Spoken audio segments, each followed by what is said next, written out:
அம்பானி நானாகிறேன் இந்த இன்ப மகாராஜ பெற்ற புது ரோஜா எலிசபெத் ராணியின் பேத்தியே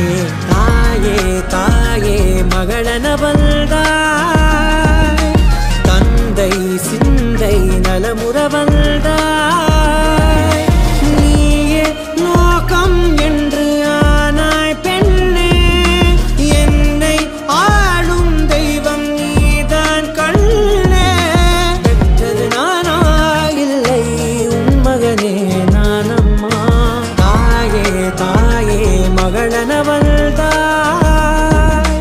தந்தை சிந்தை நலமுற வந்தாய்